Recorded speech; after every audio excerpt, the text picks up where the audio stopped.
Ini anak ini perempuan juga dan diberi nama Paulette. Jadi kita sebut nama lengkapnya Paulette Guevara dan kita sebut saja dengan nama Paulette. Pada saat kedua neninya itu balik ke rumah, akhirnya kan ya udah Erika. Sorry, siapa namanya? Erika ya. Erika itu dia masuk ke kamarnya Paulette untuk niatnya untuk bangunin Paulette kan. Tapi begitu dia buka pintunya, kok anaknya nggak ada gitu ya.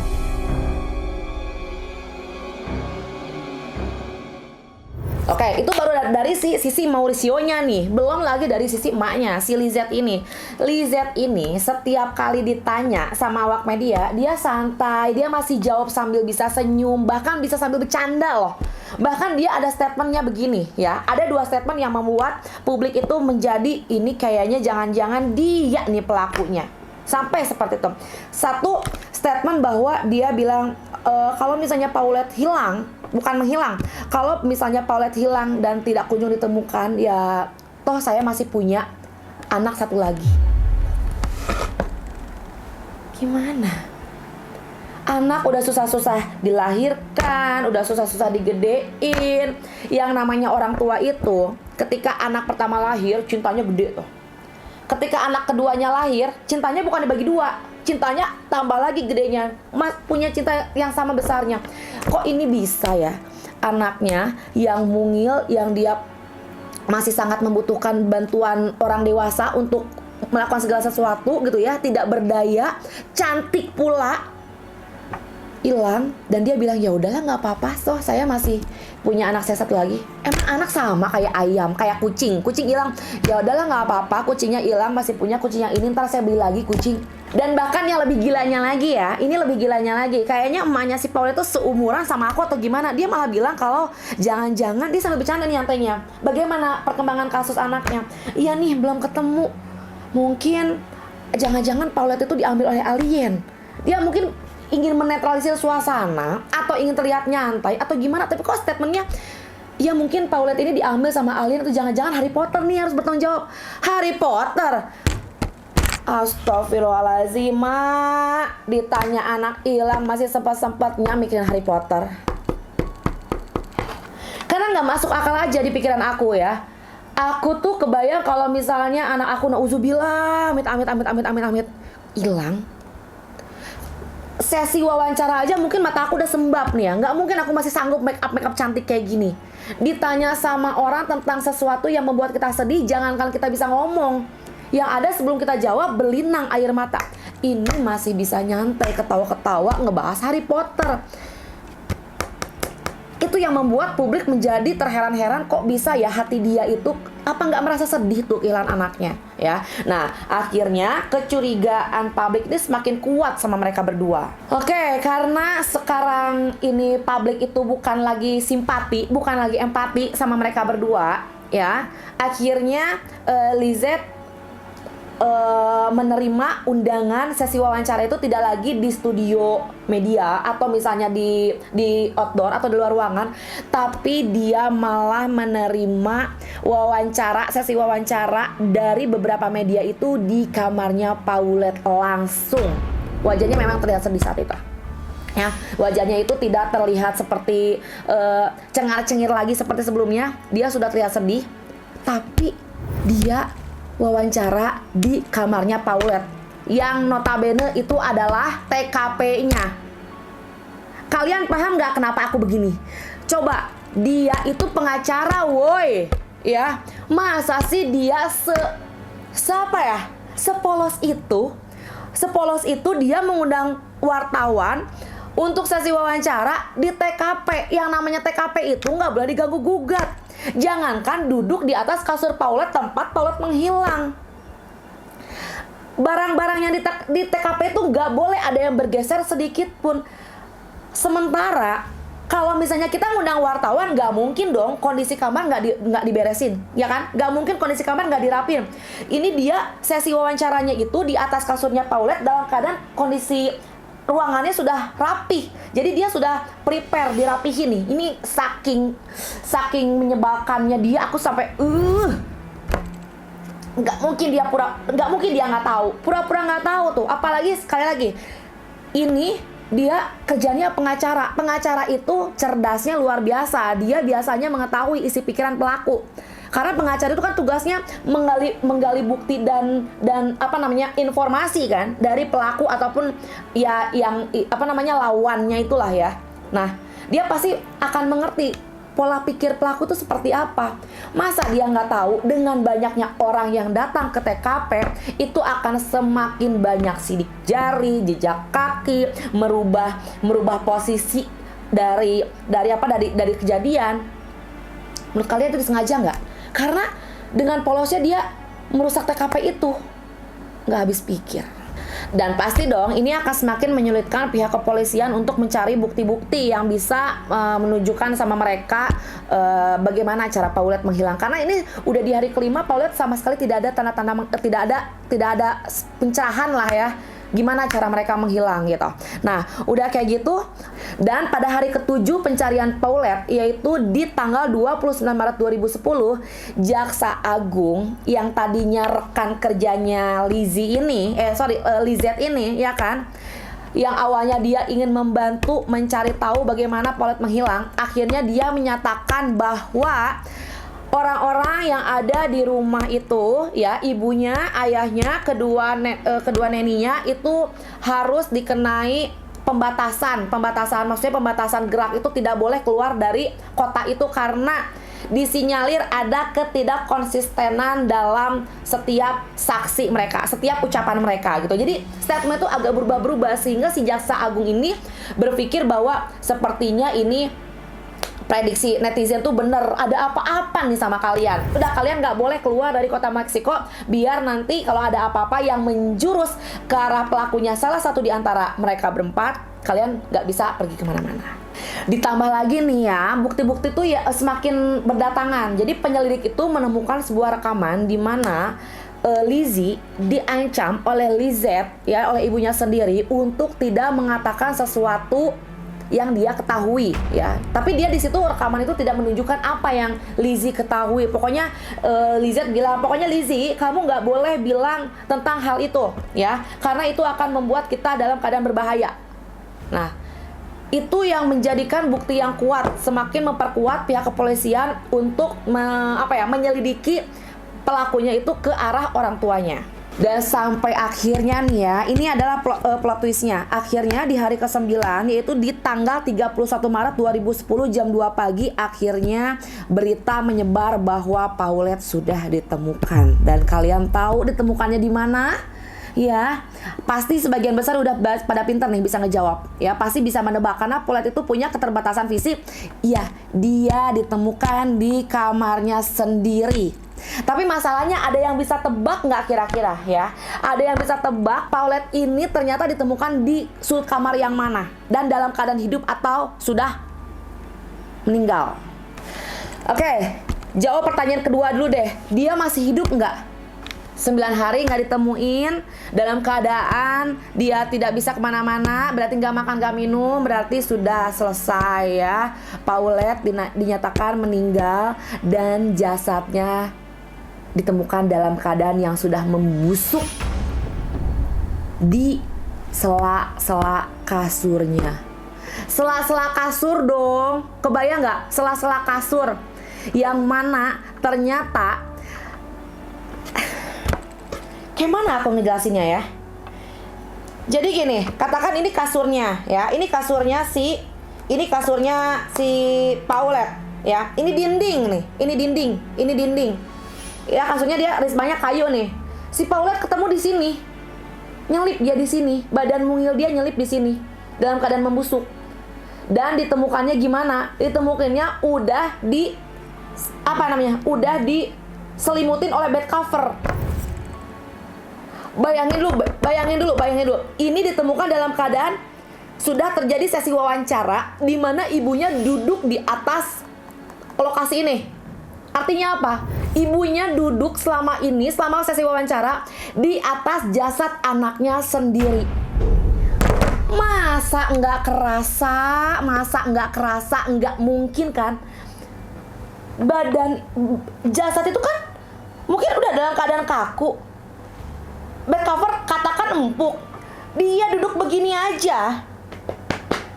Udah berasa ini bukan ada bagiannya bukan kasur nih. Masa iya nggak berasa? Iya nggak sih? Apalagi kayak gini, ya. Katanya si pengasuhnya itu sudah mencari Paulette di mana-mana. Sekarang aku tanya sama kameramen, nyari orang hilang, nyari anak hilang, katanya udah nyari di kolong kasur. Sebelum ke kolong kasur nyari di mana? Nyari di atas kasurnya kan? Bantalnya dibukain, gulingnya diturunin, bed covernya digini-gini. Masa kagak lihat dia nyempil di situ? Keanehan kedua, katakanlah nggak kelihatan, bego-begoan deh, nggak kelihatan. Itu pas sesi wawancara, itu kan keadaan udah rapi, ya nggak? Keadaan udah rapi. Itu kan dimasukin bed cover ke dalamnya kan? Masa dimasukin kagak kelihatan itu badan anak kecil nyempil di situ, udah dalam keadaan kaku, membusuk, nggak kecium itu baunya. Jangan-jangan mereka lagi pada COVID itu ya, COVID-nya udah duluan, nggak kecium bau-bau aroma busuk. Yang ketiga, selama 9 hari pencarian itu, banyak awak media yang keluar masuk ke kamar itu. Kok bisa ya? Nggak kecium bau busuknya ya? Jadi ada banyak banget kejanggalan ketika si Paulette ini ditemukan mati dalam keadaan membusuk jasadnya dan ditemukannya di sela-sela tempat tidurnya. Jadi kayak kebayang gak sih? Aku tuh gak kebayang aja. Kan gini katanya ya.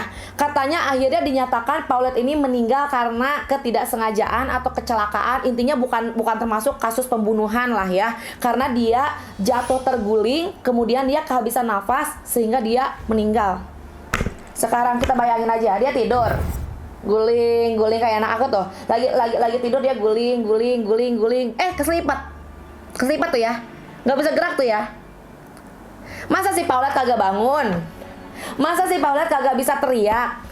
Dia emang kagak bisa ngomong, tapi dia bisa teriak. Yang namanya susah ngomong, tapi anak itu bisa teriak. Lah gimana nggak bisa? Orang bayi aja baru lahir bisa nangis, bisa teriak-teriak, ya nggak sih? Masa dia tidak bisa berteriak hanya untuk ngasih tahu sinyal sama orang-orang di rumahnya bahwa dia sekarang lagi terjepit? Seperti itu.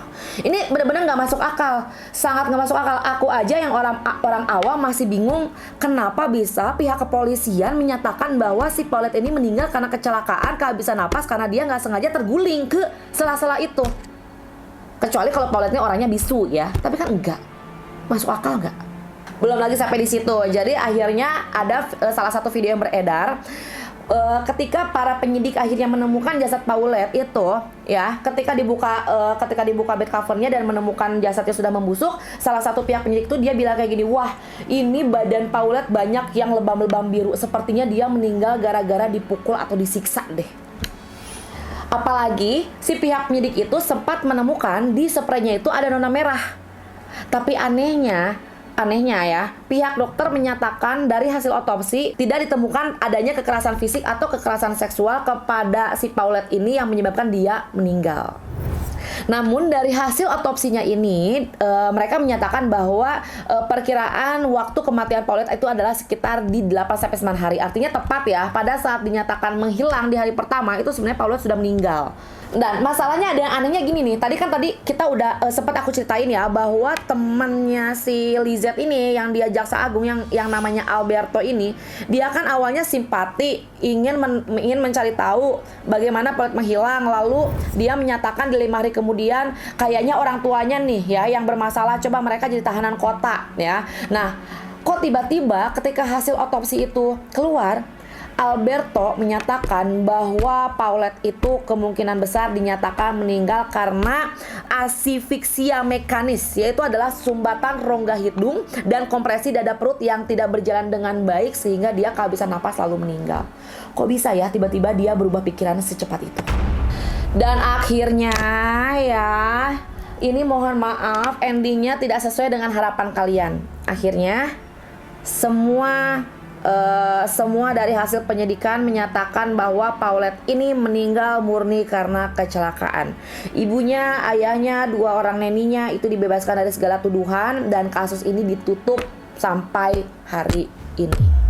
Dan ada satu hal lagi yang membuat netizen makin gak percaya sama orang tuanya Paulette ini. Jadi ternyata akhirnya diketahui bahwa polisi yang datang di hari pertama ke rumahnya Paulette itu, dia tidak memeriksa keberadaan Paulette secara maksimal. Jadi ada salah satu yang mengaku dia ditelepon oleh kepala polisinya, namanya adalah Alfred Casio. Jadi dia mengaku bahwa sesaat sebelum mereka datang ke TKP, mereka ditelepon untuk tidak memeriksa kamar Paulette. Jadi kayak, kalian polisi, saya perintahkan untuk memeriksa TKP yang berada di rumah keluarga Paulette, jalan ini.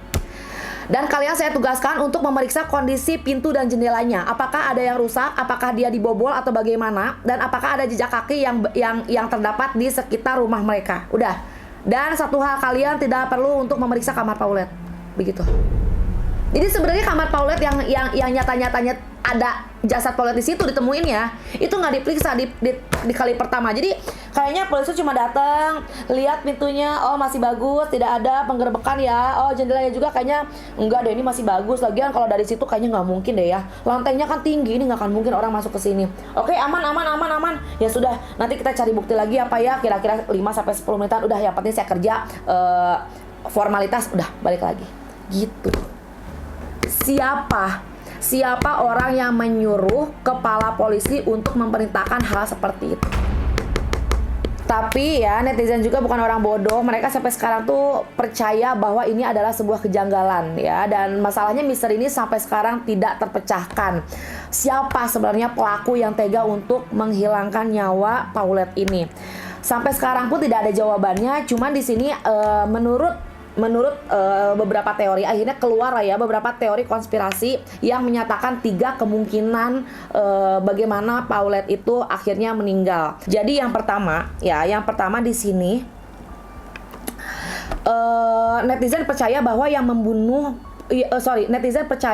yang menghilangkan nyawa anaknya adalah ibunya sendiri, yaitu pada saat Lizette masuk ke kamar putrinya di malam hari itu. Meskipun entah bagaimana caranya, apakah harus dibekap, apakah memang dibekap gitu atau gimana lah ya, sampai akhirnya Paulette meninggal dan disembunyikan di sela-sela kasurnya. Karena ternyata setelah diketahui Lizette ini memiliki karakteristik mental yang agak beda. Jadi dia mudah temperamen, mudah marah. Nah, sementara Paulette yang punya kekurangan ya, disabilitas seperti ini kan membutuhkan biaya yang mahal. Kemudian perhatiannya juga membutuhkan perhatian yang lebih banyak daripada anak-anak normal lainnya. Seorang ibu yang mungkin memiliki temperamen yang sabar juga pasti akan ada saatnya dia merasa lelah gitu ya.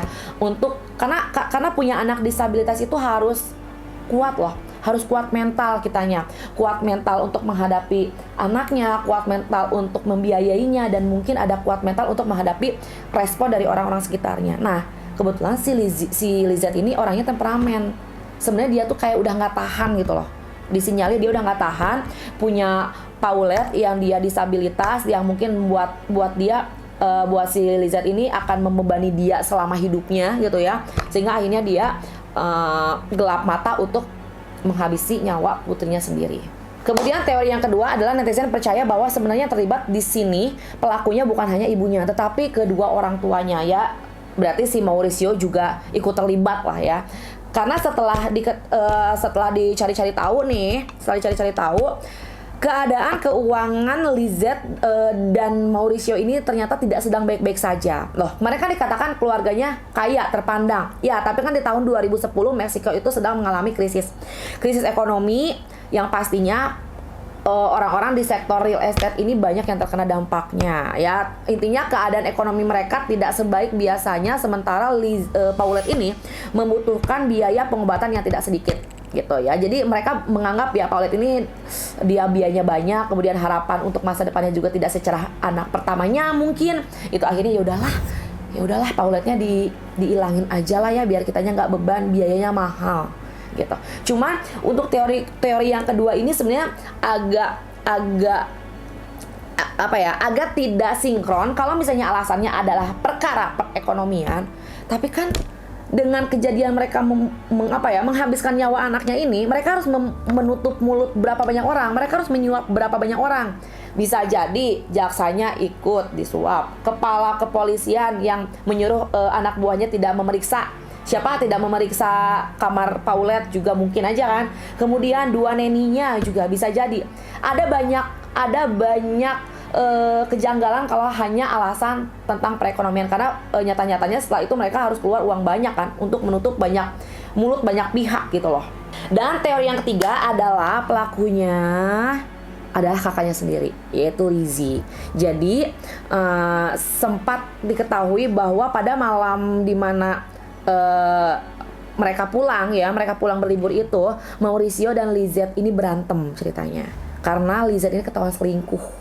Nah, kan udah dijelasin nih, Lizette itu kan pergi ke tempat liburannya itu. Si Lizette itu pergi ke Los Cabos itu bersama rekan-rekan kerjanya. Ternyata dia itu pergi sama selingkuhannya, dan itu yang membuat si Mauricio itu murka dan akhirnya mereka berantem hebat di malam itu. Nah, saat itu Lizzie bersama dengan adiknya Paulette ada di kamarnya. Jadi si Lizzie itu sebagai kakak yang baik, yang sayang, dia sayang sama adiknya. Dia berusaha menenangkan adiknya itu. Shh, jangan nangis, jangan teriak. Mama papa lagi berantem nih. Nanti kalau kamu misalnya teriak, nanti mereka makin besar, nanti kita yang kena marah.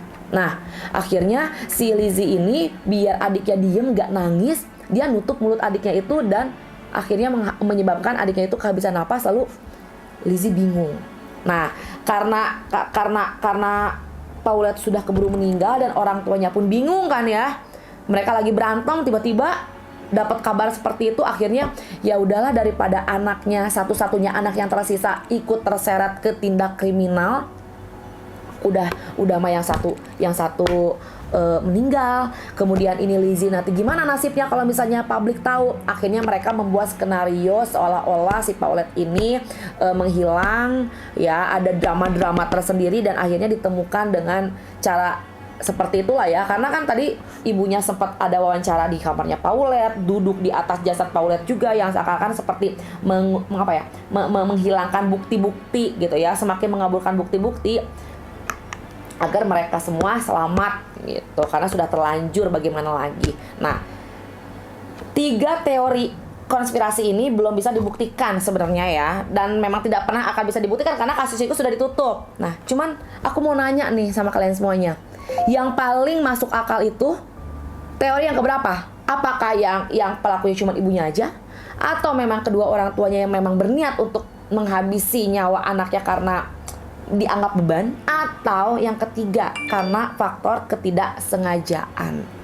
Tulis di kolom komentar ya. Dan satu tambahan informasi lagi ya, entah ini clue untuk membenarkan teori yang mana. Jadi kan si jaksa Alberto itu ya kan, yang awalnya dia ingin membantu, kemudian tiba-tiba dia malah menuduh orang tuanya sebagai pelaku, tapi di akhir-akhir malah menyatakan bahwa Paul itu meninggal karena ketidaksengajaan gitu ya, karena kehabisan nafas. Itu dia keluarkan statement itu setelah orang tuanya menelpon jaksa.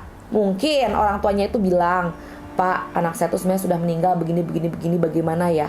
Tolonglah jangan dibilang ini ada sebagai kasus pembunuhan." Nah, kita nggak pernah tahu gitu.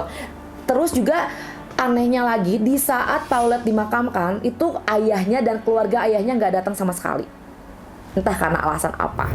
Dan satu hal lagi, informasi tambahan sekarang ini, setelah kejadian naas itu, akhirnya orang tuanya itu bercerai. Jadi Mauricio sama Lizette itu bercerai sesaat setelah Paulette meninggal, dan hak asuh Lizzie, anak pertama mereka, jatuh ke tangan ibunya. Oke, sekian dulu cerita perdana aku di YouTube-nya Irestia Story ini ya. Mudah-mudahan teman-teman menikmati, enjoy, dan paham gitu ya alur ceritanya gitu. Dan semoga juga Paulette tenang gitu ya, meskipun keadilan belum dia dapatkan. Mudah-mudahan Paulette secantik itu dia tenang, dalam keadaan meninggal yang tenang. Semoga diberikan semoga diberikan surga lah ya, karena anak itu kan masih suci, usia 4 tahun mau 5 tahun coba.